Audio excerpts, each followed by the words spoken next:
हमारी नींद पूरी नहीं होती। और दूसरा, और जब हमारा भोजन असमय में होता है तो उस वक्त पित्त बढ़ जाता है।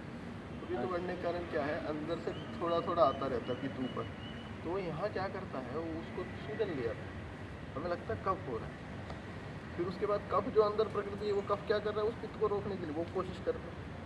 जो भी चीज़ बढ़ेगी उसको रोकने के लिए अपोजिट चीज़ होगी। जैसे पित्त बढ़ेगा तो उसको रोकने के लिए कफ प्रयत्न करेगा, वात अंदर बढ़ेगा तो उसको रोकने के लिए पित्त प्रयत्न करेगा।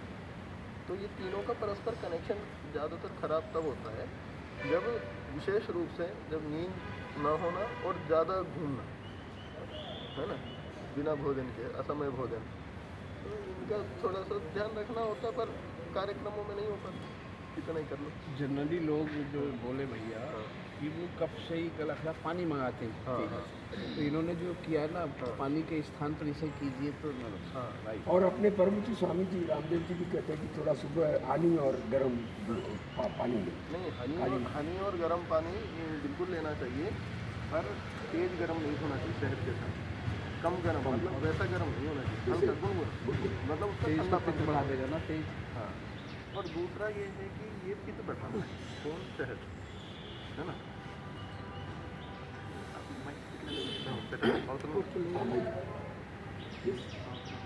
नहीं, वो रहेंगे, उसकी जरूरत नहीं, ऐसे ही कर लेंगे। तो जो पित्त बढ़ाता है ना, तो उस पित्त को शहद क्या है, कफ को कम करता है। पर हमारा ऑलरेडी पित्त बढ़ा हुआ है, फिर हमको तब शहद नहीं लेंगे, तब दूसरी दवाइयाँ लेंगे, जैसे जो पित्त को भी कम करे और कफ को भी एक साथ कॉमन रूप से कम करे। तो जैसे वनपशा हो गई, शुंठी हो गई, और उसके साथ में अडुलसा हो गई, ऐसी औषधियों का प्रयोग कब किया जाता है। ऑन करके हाँ, इसमें जा रहे हैं लाइव जाना। नहीं, वो आपको वीडियो बना के दे देगा। अच्छा, वीडियो बना के। हाँ, वीडियो बना के दे देगा। ये प्रोफेशनल, ये हमको बराबर है, हाँ। माइक का जो एबीपी चला है हाँ हाँ, बना के देना। अंत 2-3 निमिषम ఒక్కొక్క నిమిషం छोटा छोटा एक मिनट के 3 4 वीडियो निकाल के दे लाइव होता लाइव बना। अल्लाह। अब हम एक आयुर्वेदिक का क्लास ले रहे हैं, जहाँ पर हमारे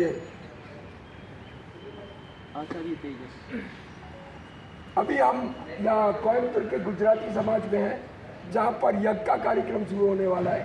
यज्ञ कार्यक्रम के पहले ओम का उच्चारण हुआ, गायत्री मंत्र किया गया, और संध्योपासना भी हुआ यहाँ। अच्छा, बहुत बहुत अच्छा।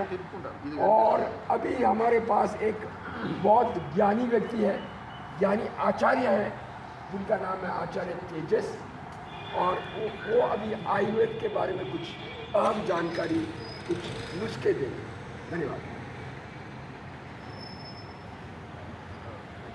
तो हम चर्चा कर रहे थे थोड़ी देर पहले कि कंठ के विषय में, यहाँ सभी के कंठ की समस्या हो रही है।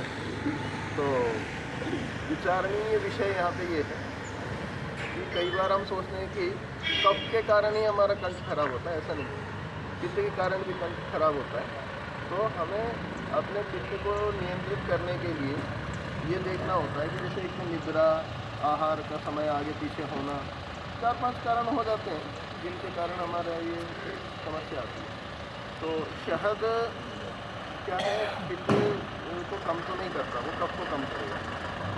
तो ऐसी स्थिति में जो अन्य उपाय, जो उत्तम उपाय अच्छे हैं, जैसे अडुलसा, वनपशा, तो ऐसी औषधियों का प्रयोग करने से जो कफ को और पित्त को दोनों को एक साथ नियंत्रित करते हैं, तो जल्दी कंठ में राहत होगी।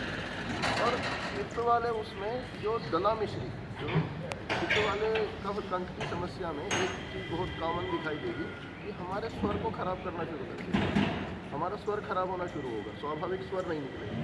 तो उस समय में जो डला मिश्री जो हल्की पीली रंग की होती है, यदि हम उसका प्रयोग करें काली मिर्च के साथ में, जैसे काली मिर्च और थोड़ा दालचीनी और इलायची का तो पास, और उसके साथ में हम उसको थोड़ा मुख में रखेंगे तो जल्दी आराम हो जाएगा, यानी कफ और पित्त बैलेंस हो जाएंगे, तो फिर गला एकदम यथापूर्व हो जाएगा। और कई लोगों का स्वर तंत्र ही खराब हो जाती है। उस स्वर तंत्र ही खराब होने पर, जैसे यहाँ हमारे आर्य जी बैठे हैं, इनकी भी खराब हुई है, मेरी भी खराब। हाँ, अगर स्वर तंत्र ही खराब है, यदि आप उसको करने के लिए गर्म चीज़ें लोगे जैसे लवंग, काली मिर्च, तो और खराब होगी।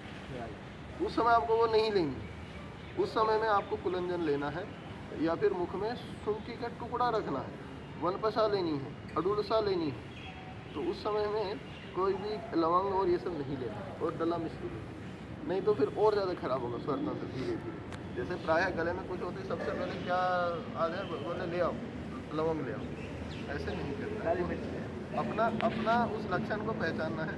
तो उसमें काली मिर्च भी ठीक काम करता है, दालचीनी है, अलग अलग चीज़ों के साथ हम चलेंगे तो स्वर तंत्र खराब नहीं होगा। तो और कम नियंत्रित रखना है, ऐसे ये गला ठीक रहता है। क्योंकि प्रायः आज मुलेठी बिल्कुल काम आती है, तो और कफ को बहुत आसानी से ठीक है। मुलेठी के पास बहुत अच्छा होता है, मुलेठी में सबसे अच्छा है। बहुत बहुत धन्यवाद, ये बहुत अहम जानकारी है, क्योंकि अभी भारत में 140 करोड़ लोग ये कफ सिरप लेते हैं। वो कफ सिरप एकदम पॉइजन है, और अभी तमिलनाडु गवर्नमेंट में वो कफ सिरप को बैन भी कर दिया है। तो कफ सिरप के बदले ये अगर जानकारी भारत के सब लोगों को पहुँची तो मिले तो बहुत बहुत ये ABP का मुहिम है, जिससे पूरा देश जाने कि आयुर्वेद क्या है, योग क्या है, यज्ञ का महत्व क्या है। अब ये देखिए, उसमें जब हम आज सबसे ज़्यादा जो हमारे अंदर पोल्यूशन जाता है, इसमें देखो एक और बहुत नई चीज़ बताऊँ, आज तक किसी ने सुनी नहीं है।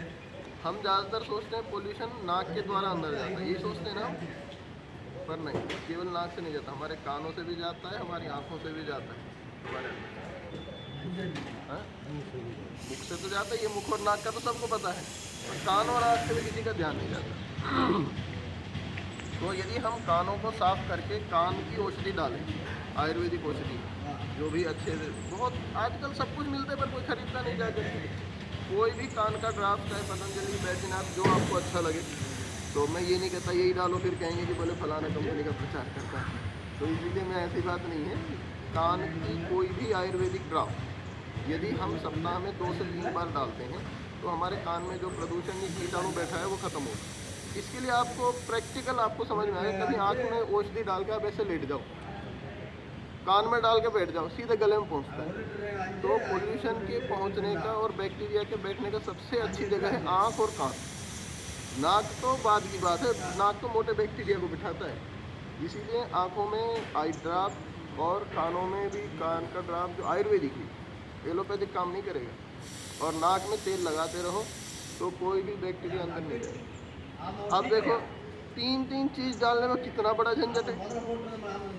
एक बार आँख में भी डालना है, फिर कान में डाल, अब आँख में डालेंगे तो 5 मिनट ऐसे लेटना है, कान में डालेंगे तो फिर 5 मिनट ऐसे, फिर 5 मिनट ऐसे लेटना है, और फिर नाक में लगाना है, और वो सब काम कहाँ पूर्ण हो जाएंगे, ये जो पूरे हो जाएंगे।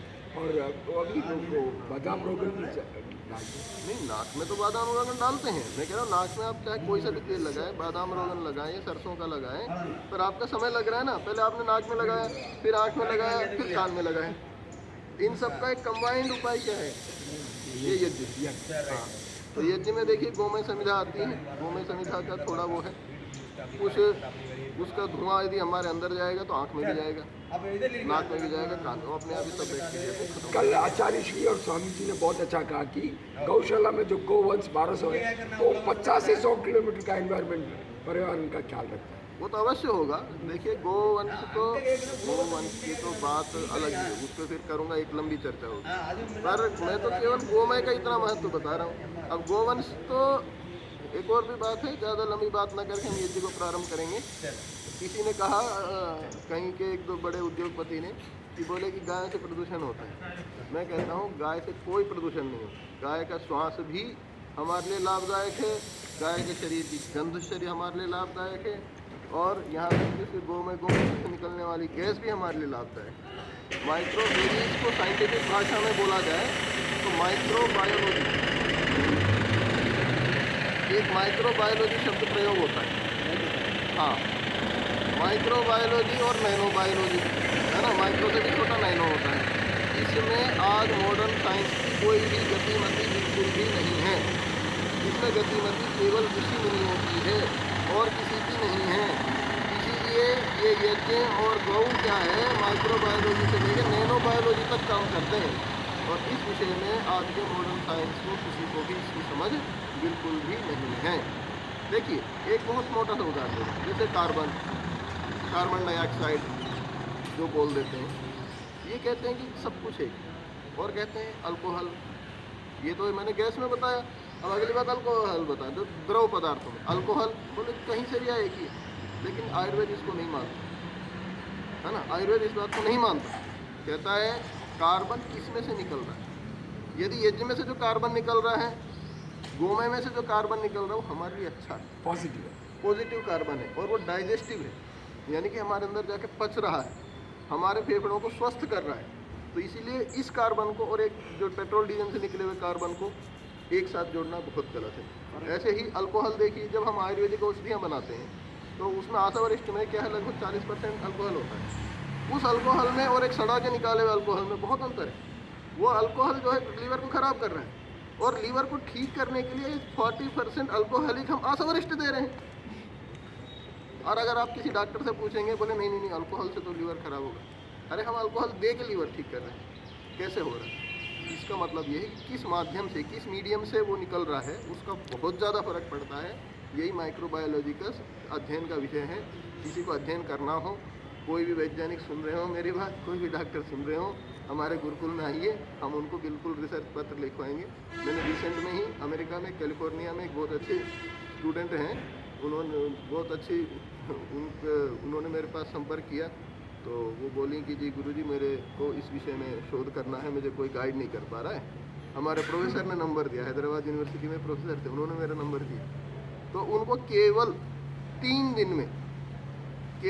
दिन में इतना मैटर लिखवाया कि वो बोले जी अब इस पर हम जो काम करेंगे तो मेरे को 6 महीने लगेंगे इसको लिखने में, इसमें कम से कम 1000 पेज का पूरा बनेगा। अभी आयुर्वेदिक के पेपर्स भी अभी वर्ल्ड पूरे में प्रचार हो रहा है, लेकिन कुछ यहाँ भारत में एलोपैथी लॉबी है जो आयुर्वेदिक को बदनाम कर रही है। नहीं, ये तो बदनाम कर रही हैं, क्या कर रही हैं उससे हमें क्या है, हम तो अपनी चीज़ को प्रस्तुत कर रहे हैं। हमारे अंदर ये है, इसको देखो और प्रैक्टिकल करो ना। एक गाय के साथ एक व्यक्ति को 10 दिन के लिए कमरे में बंद कर दो, 10 बाई 10 के कमरे में, वो और कुछ स्वस्थ होकर निकलेगा। एक चलती गाड़ी के साथ बंद कर दो, भले ही BS6 ले आओ, अगले दिन बीमार हो जाएगा। तो दोनों में कार्बन है, दोनों में सल्फर है, कैसे हो रहा है? तो यहीं पे माइक्रोबायोलॉजी कहती है किस मीडियम से निकला।